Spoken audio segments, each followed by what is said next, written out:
So how do we disrupt those negative thinking patterns? You know, those negative thoughts that just sneak up on us and bring us down, leading to stress, anxiety, and unfortunately, for some, even depression. So by the end of this video, you're going to have 4 simple tips that can help you disrupt negative thinking patterns, because it's time to live healthier and have a better and positive mindset.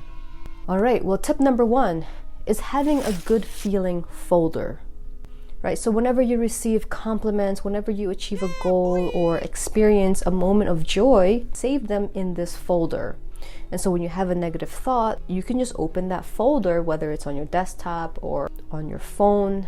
It just provides your brain evidence that you are capable and that you are worth it and that you are good enough. And if you struggle with self-confidence like me, stick around, because I'm going to show you a fun way on how you can boost your self-confidence every day. Mindfulness is a game changer.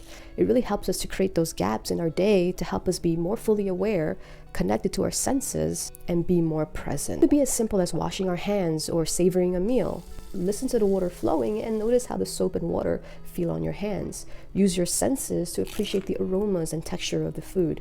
So not only does mindfulness calm us down, but it also helps us break free from that negativity, right? By creating those gaps of mindfulness. So when negative thoughts arise, try to view them objectively, from a distance, like passing clouds.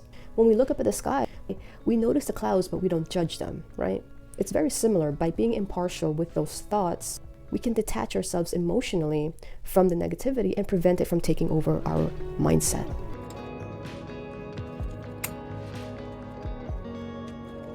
You know, I used to struggle with self-confidence and even accepting compliments from people. So I like to call this 5th one self-gifting, which is really giving yourself a gift, but with a personal note. And the purpose of this is to really write down your achievements, whether they're big or small, and to show deeper appreciation for your effort. It's like having a good feeling folder, but you're taking the initiative to appreciate yourself. And I just recently finished my first speaking gig, and I really wanted to pride myself, right, for all that effort and hard work that I put into it. You know, I wanted to pat myself on the back for a job well done. But you don't necessarily have to buy yourself a gift. The idea is to really write down your achievements. You can put it down on a Post-it note and then stick it somewhere in your room. And what's more important is really having that note very visible where you can see it every day. So here I have it on my work wall, so I can see the reminders while I'm working. And some of you might say, well, Aubrey, isn't that very prideful or conceited of you? And I would say, no, it's not selfish, it's strategic. Because it's very easy to feel negative about ourselves. It's so easy. And so it takes a little work and strategy to build ourselves up. But at the end of the day, you'll end up feeling more competent. But more importantly, you'll end up feeling more ready to serve other people, because you've provided yourself more evidence that you can do it.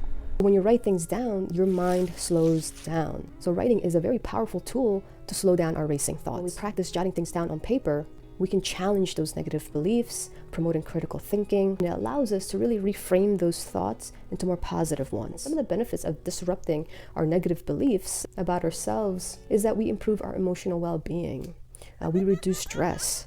And because we're challenging our limiting beliefs, we're actually gaining more control over our emotions and our mindset, which ultimately boosts our confidence and self-esteem. We're going to have a healthier relationship with ourselves, which means we can foster healthier relationships with other people. It's a journey, so small steps do lead to bigger changes. But it's not always our negative thoughts that make us unhappy. Sometimes it's our lifestyle, our family, or our friends that can bring us down from living more authentically. And if that is you, well, then my next video is for you.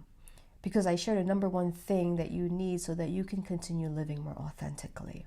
So always remember, my friends, to own your story, own your power, and live your truth. I'll see you there.